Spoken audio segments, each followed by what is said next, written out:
In spite of the numerous qualitative differences between science and religion, these approaches to understanding our place in the universe share one vital trait.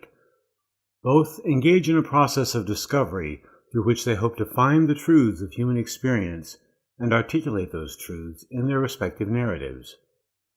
The search for such truths is invariably a search for pattern. Science seeks its truths in the orderly patterns of reason and logic, and in the patterns to be found by observation and experiment. Religion seeks its truths in the meditation, inspiration, and contemplation of transcendent patterns that bridge the self with the divine. The endlessly evolving narratives of our philosophies, of faith and reason, wend their way throughout history, weaving across thousands of years and enmeshed in myriad civilizations and cultures. The patterns of their dramas are played across the theater of experience, constantly transforming and revealing truth as it does. And the sum total of it all, arising from a mirage of matter and energy, of space and time, every fraction of it the consequence of vibrating strings in a 10-dimensional ocean that itself trembles in inconceivable patterns emerging from the deeper domain of divine consciousness. Thousands of years ago, human curiosity drove us to a close study of the world in search of its patterns. One of the earliest fruits humanity reaped from this enterprise was the development of geometry. Inspired by forms observed in the natural world, geometry codified a logical study of pure abstractions expressed as line and shape and form. It demonstrated how the application of logic and deduction could lead to the discovery of previously unknown truths by extrapolating from what is already proven or accepted by hypothesis. In this edition of the Temporal Reverie, we're going to look at how certain geometric forms or patterns are said to have sacred significance or divine quality attributed to them. Such geometric forms are called sacred geometry, in part because they express patterns found across the natural world or that express and reveal deep truths about God. One wonders if these forms might provide more than a pathway to insight. Perhaps within the abstraction of sacred forms, there's a way to play the strings of the universe so that the reality that hums from them expresses the music of our desires.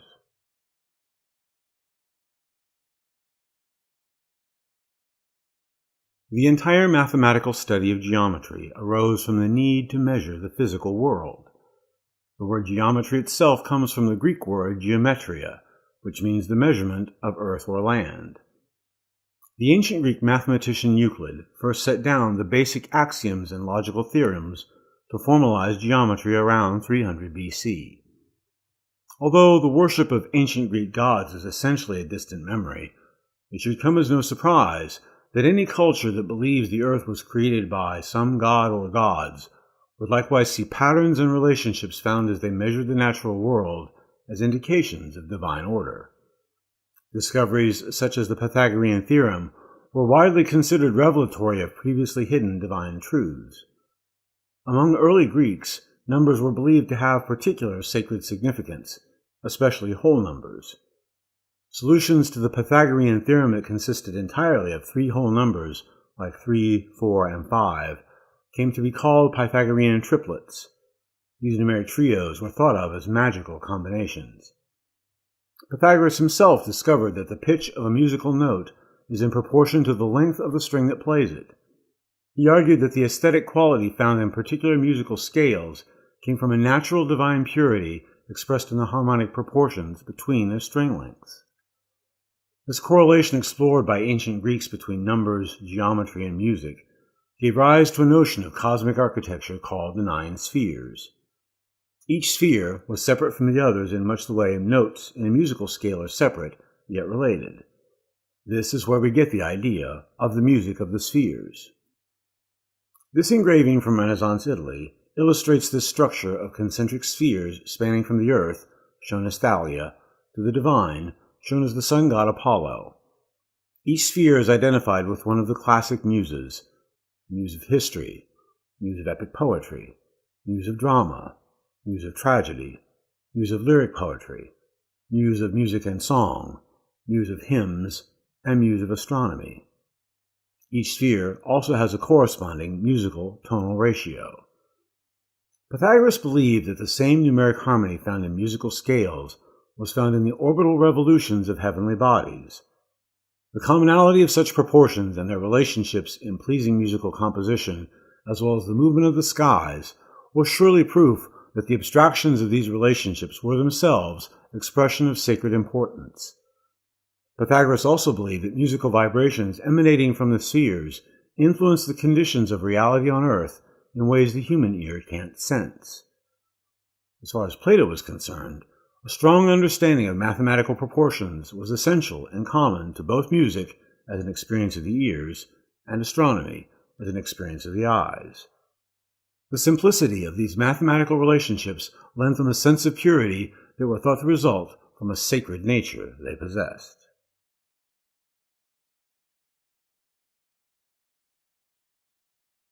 As particular geometric forms and relationships were thought to embody divine truth and therefore be sacred in nature, naturally these forms and relationships were incorporated into the architecture and location of temples, oracles, and other sacred spaces.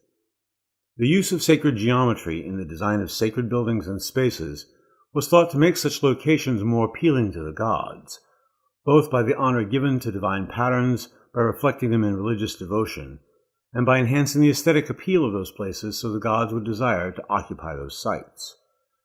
Sacred geometry has been used in many cultures across history to guide the design and construction of places of worship.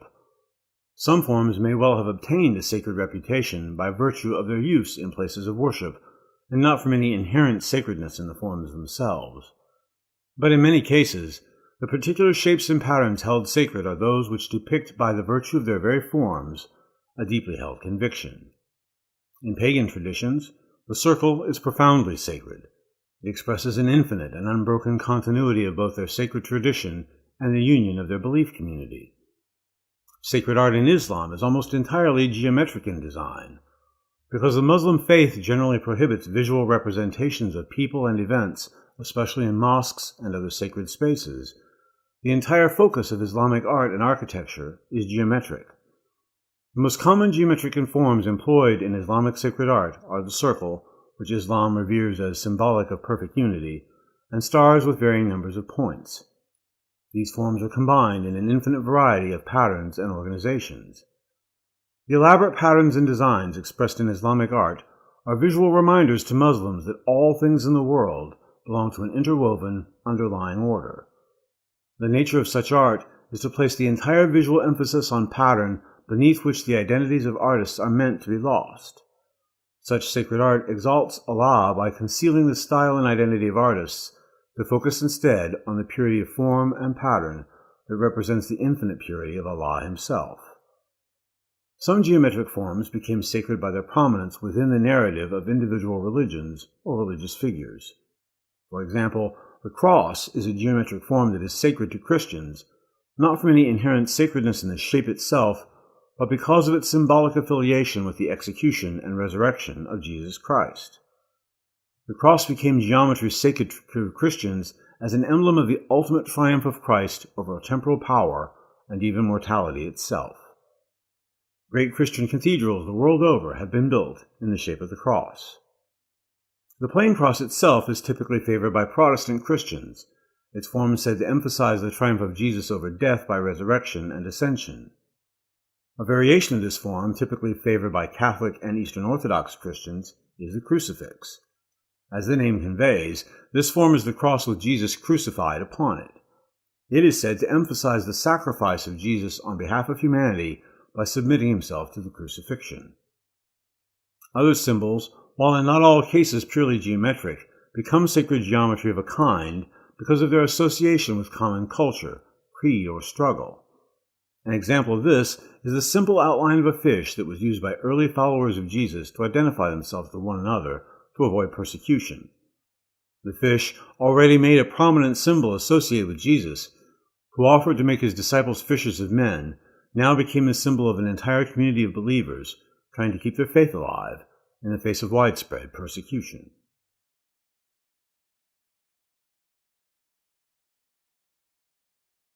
Some geometric forms are considered sacred because of their widespread appearance in the natural world. Pagans hold especially high sacred regard for the patterns and rhythms expressed in nature. These natural expressions of geometric patterns are thought of as a repeating fingerprint of the divine spread throughout the creation. For example, all the crystals we know and encounter have their atoms organized into one of only 7 distinct geometric arrangements. That there are 7 such arrangements endorses the sacred character of these patterns, since 7 is a number very often associated with God or the divine. Elsewhere, we have seen in the chakra system that our chakras are aligned along our spine in a group of 7. The growth progression of a nautilus shell, adding one new chamber after the last, closely follows the logarithmic spiral. The logarithmic spiral is itself an approximation of another sacred geometric relationship called the golden mean, a numeric relationship found in the patterns of plants, animals, and other living things. The spiral of the golden mean is often used to determine visually pleasing compositions in painting, drawing, and photography. The spiral of the double helix structure of the DNA molecule is yet another regular geometric twist found in the cells of all living things. From the simplest single-cell organism to the grandest of trees to the dominant animal species on the planet, this single geometric design is central to the very function of life itself. Another mathematical pattern found in nature that has a geometric dimension to it is the Fibonacci number series. The Fibonacci number series is a sequence of integers, typically starting with 1 and then 1. Each next number in the series is the sum of the pair of numbers that precede it, so the third number in the series is the sum of the first 2, making the sequence 1, 1, 2. The fourth number in the series is the sum of the second and third numbers, making the sequence 1, 1, 2, 3.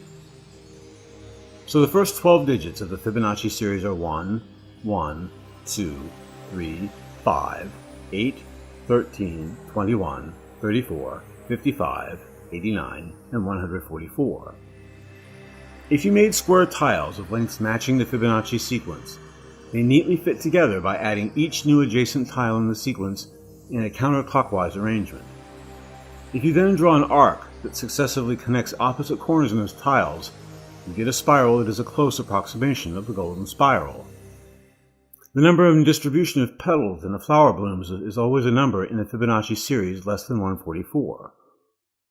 Of course, we would be remiss in examining all these sacred patterns expressed in nature if we didn't take an important evolutionary fact into account.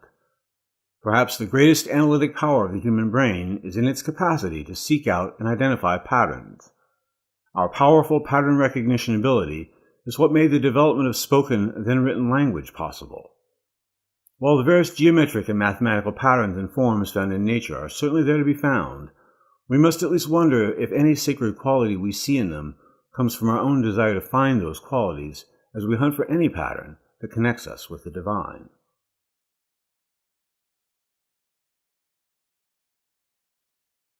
Interest in sacred geometry is often a focus of study in the various forms of mysticism within the world's religions, particularly the 3 leading monotheistic faiths. Sufism is the mystic tradition within Islam. The Middle Ages brought a number of schools of Christian mysticism clustered in geographic regions, as well as long-studied mystics like Meister Eckhart. According to Evelyn Underhill, who quite literally wrote the book on mysticism, offered that mysticism is the expression of the innate tendency of the human spirit toward complete harmony with the transcendental order, whatever be the theological formula under which that order is understood. The Tao Te Ching says that the Tao that can be spoken is not the eternal Tao, meaning that the nature of the underlying truth of things cannot be captured, encapsulated, or summarized in any philosophical or religious construct we create trying to do just that. I believe Underhill points to the same thing. No matter what variation of theology you claim for your truth, theology itself is limited in its ability to represent the divine. Those limits of understanding are often expressed as sacred mysteries. Mystic traditions try to see into or beyond these mysteries, guided by intuition and inspired by symbols they believe hold hidden clues to deeper understandings in ways no formulation of theology can conceivably allow. Participation in sacred rituals can fold you into their mystery, just as observing a quantum system makes you a part of the experiment. The emotional power of sacred symbolism creates room for inspiration to a greater illumination of divine truth. These individual geometric forms represent and express mysteries of divine truth that study, contemplation, meditation, and patience can reveal. One of the great sacred mysteries of the Torah, one that inspired an early variety of Jewish mysticism that predates the Kabbalah, is found in the account of a vision seen by the prophet Ezekiel. The account of this vision opens the scriptural book bearing Ezekiel's name. The man about to be made a prophet of God first sees a vision of God sitting in the heavens upon a great throne. The throne is described as being like a chariot. In fact, this powerfully mystical vision of Ezekiel came to be called the account of the chariot. The ancient word used for chariot was Merkava, or more currently Merkabah, a running together of three single-syllable words, Mer meaning light, Ka meaning spirit, and Ba meaning body. This earliest mysticism of the Merkabah broadly shaped Jewish mystic thinking until the creation of the Kabbalah. The mystery of God's divine chariot throne came to be expressed in a geometric form, also called the Merkabah. One way to describe the Merkabah is to call it a three-dimensional Star of David. The conventional Star of David is formed by two triangles, inverted with respect to each other and overlapping. In 3 dimensions, the triangles are replaced by pyramids, inverted with respect to each other and overlapping. Some people believe that constructing a Merkabah large enough to climb inside for meditation or prayer enhances the connection to God. Some people believe the Merkabah makes it easier to tap into divine creative power. While I don't make a public display of them, most of the time I wear a simple silver chain around my neck from which hangs 2 geometric forms that are deeply meaningful to me personally. One is the simple Christian cross, the other is the Merkabah.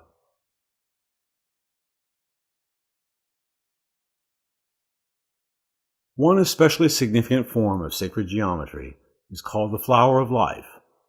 It's a pattern that is held sacred by multiple religions, including Islam, some Jewish traditions, and in places as diverse as Egypt, China, Greece, and Japan.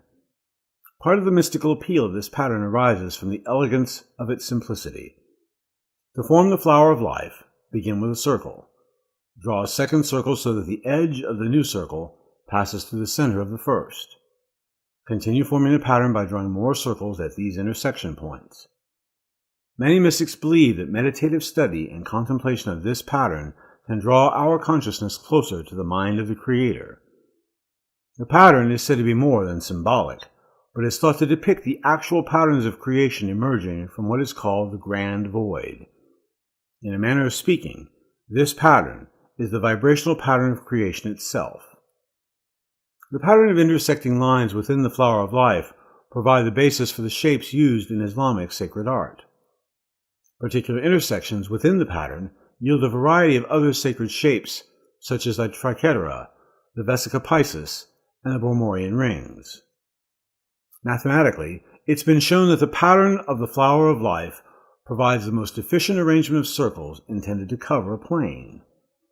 This pattern is found in architecture from the 1st century palace of Herod, the temple of Osiris at Abydos in Egypt, a monastery in Crete, and a Da Vinci drawing.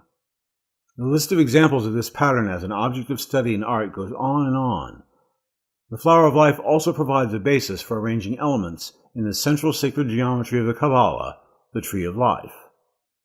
It's a symbol you can easily find in amulets and pendants worn by people who believe that keeping aware of this pattern in the present moments, they can channel great creative power to materialize the things they envision.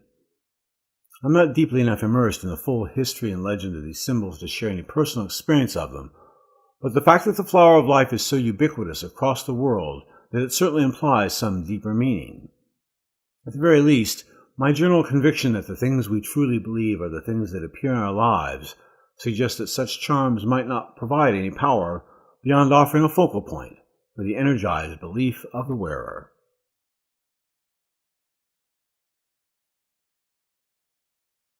One idea commonly found among those who believe sacred forms offer insight and revelation about hidden truths of the universe is that the patterns themselves contain subtle hints whose presence and meaning are found through contemplative study of their shapes.